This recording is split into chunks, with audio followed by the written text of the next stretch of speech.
Are you enjoying these videos? Try subscribing to the Alexander Arguelles newsletter for more language learning content. Each month, receive musings from the professor's desk, hear student testimonials, and get book and video recommendations that will enhance your self-education. The link is in the description below. Please subscribe. You will not regret it. So yeah, let's get into some practical advice for you talked about in the last video how uh it'd be great if you could just do 4 hours a day in this immersive bubble, but building up to that point is very difficult. We've talked about this a little bit before, but uh are there 10 practical step by steps from becoming a Slav to a studious person? I think I can give you a good outline of that. I think I can give you a good outline of that. If you, I'll go through the effort to think it out if you promise to give it a try. So, all right. And I don't know if it'll be exactly 10 points, but I think I can think of some. I think the first thing you need to do is, again, you want to try to integrate this language learning to sort of disciplining yourself, to think of them in both contexts. And it's like, I'm learning this language in order to discipline myself, and I'm disciplining myself in order to learn the language. So make sure you think of it in both ways like that. And I think it would be really good to, if you want to get disciplined, I think everybody who's ever thought about that has agreed that the most important thing is to have like a regular, consistent time schedule. So I think let's try to take your first step be that you want to get into a consistent habit of waking up early in the morning. Okay. So I would say that would be the first step. So whatever you need to do to discipline yourself to do that, to go to bed at the same time and to wake up at the same time, I think that's the first step. And ideally waking up early in the morning. And then we're going to push that early morning time the same way, like if you would come to me and say, I want to get some advice for learning to run, I want to run a marathon, you would have no problem being told, okay, you got to get up at 5:30 in the morning and hit at, get and do it. So it's the same thing. You want to take that same spirit. You got to get up at 5:30 in the morning, do it. Not necessarily 5:30, it could be 4:30, it could be 6:30, but some point, which to you is right now earlier in the morning, earlier than you have normal responsibilities, earlier than you do that.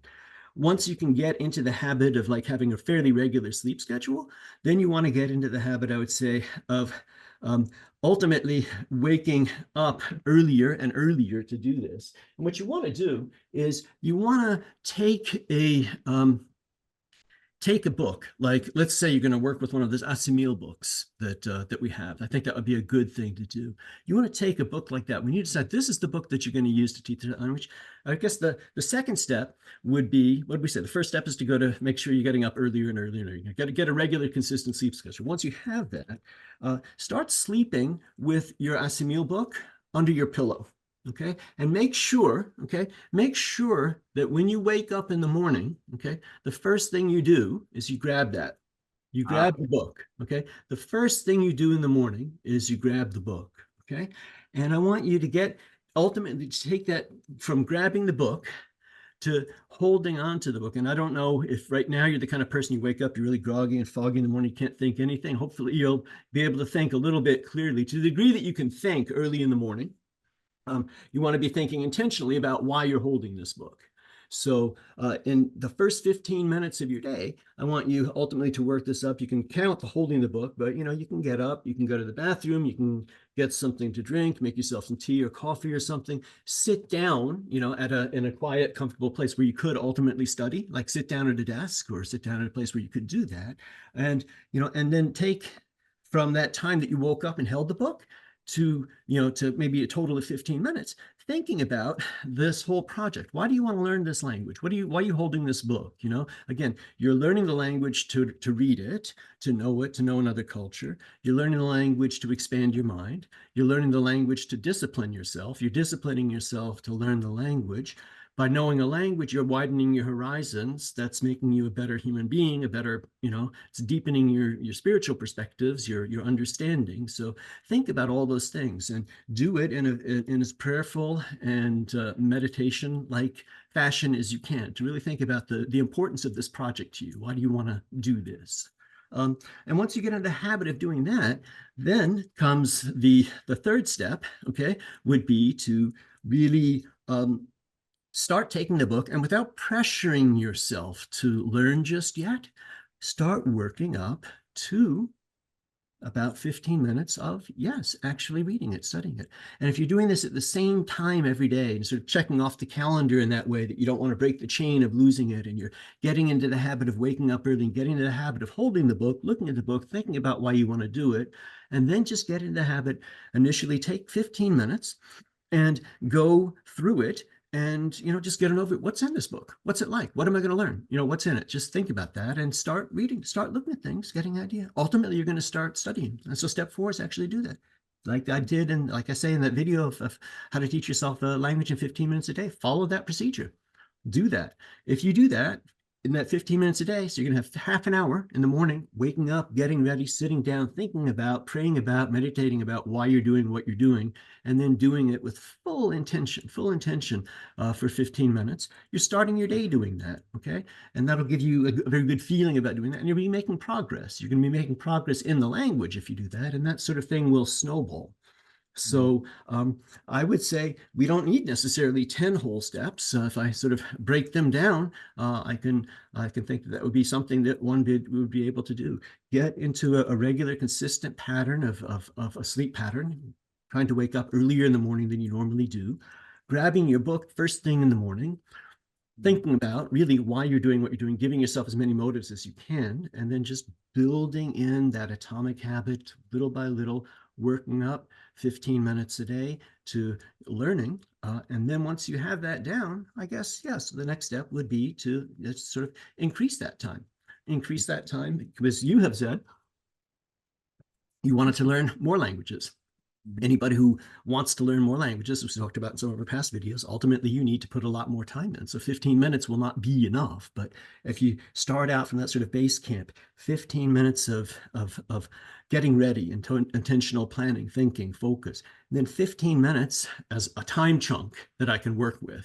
And then I've made other videos where I talk about, okay, let's just keep this going. Again, if this is something that you want to do, learning your rhythm, learning the paces, learning how, really drawing analogies with something like running. Some days you're going to go out and run, and you just want to run for distance. Some days you're going to do some sprinting. Some days you're going to do other things. So likewise, you figure out what kind of study patterns work well for you, what other languages you can work in. But starting from that base habit of 15 minutes of here, 15 minutes here, adding on more and more 15-minute chunks with little breaks in between, or figuring out that you work better with 20-minute chunks or half-hour chunks, building those on. But ultimately, yeah, just as we said, step by step, building up to the degree of time commitment that you are currently willing and able to make towards this sort of reading and understanding project in foreign languages. Man, I actually really love that advice. It's kind of like for me, the right advice at the right time, because I watched this video the other day about how it's super important to wake up in a flow state, to basically start work, like that morning grogginess, to just like start working before you're even out of that, and it'll just help you work better and better throughout the day.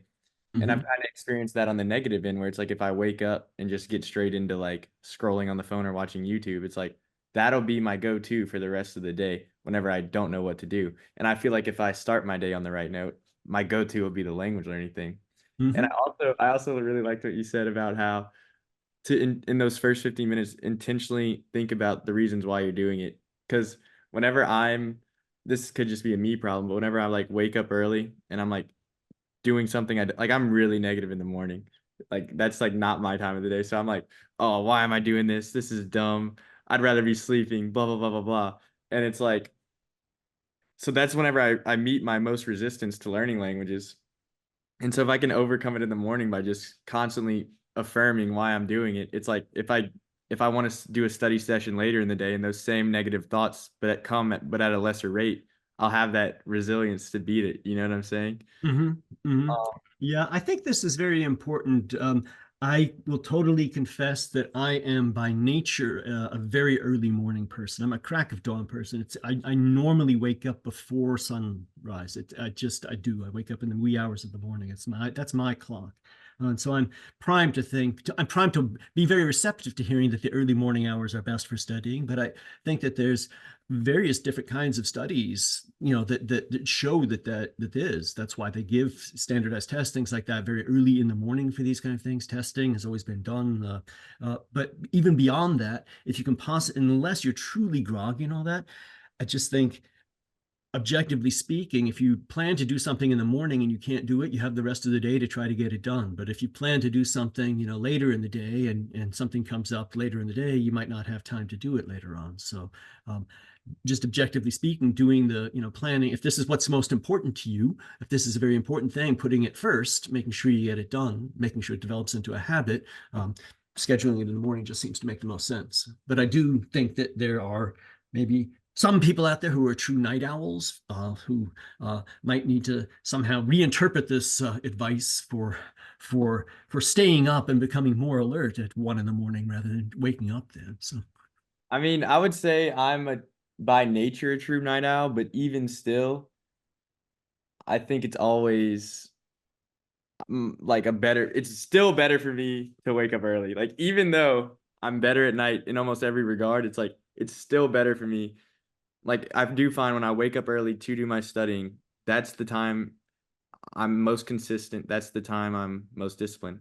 However, I do want to ask before we end this video is we don't need to necessarily make the new plan for these night owls per se, but I've heard you say in other videos, it is kind of nice to split your language learning like meals almost. You feel like you learn most effectively if you do 1 in the morning, 1 at lunch, 1 at evening. Do you have any advice on how to kind of get a schedule in that way, like a tripartite schedule or anything like that? oh, sure. Yeah. I mean, it would be the same kind of thing. It's, it would be somehow, somehow, uh, stacking or building upon some other habit that you have already. So if you're thinking that that's an ideal that you'd like to have, yes, I'd like to study, now I'm realizing I've built up the habit of studying for 15 minutes a day. I felt how much I've been able to do, but it's made me aware that, if I were to put in half an hour a day or 45 minutes a day or an hour a day, I could do so much more. And I want to do that. And I have the time to do that. But I've heard you say that it's better to break it up and parcel it out. And so how would I do that? Again, you need to sort of build or stack on some habit that you already have, like the habit you have the habit of waking up, right? So grab the book, right? So what habit do you have at lunchtime? What habit do you have in the evening that you could do another 15 minutes there, another 15 minutes. You can sort of build it in a way similar to grabbing that book from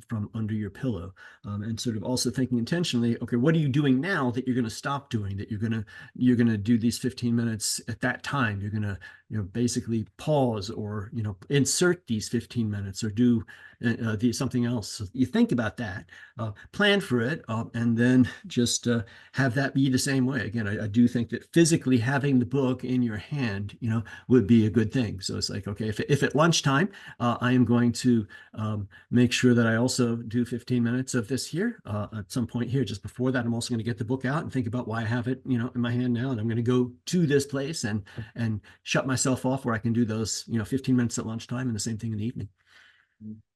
And I guess it could be, we should still discuss it, I guess, but I think for the viewer, it'd probably have to be on a case-by-case basis, how they choose to increase their time. But I'll just ask it quickly, do you have a preference for, say you want to increase by another 15 minutes, is it better to add, just do a 30-minute session in the morning in 2 parts, or would you say, no, do it at lunch, do it at evening?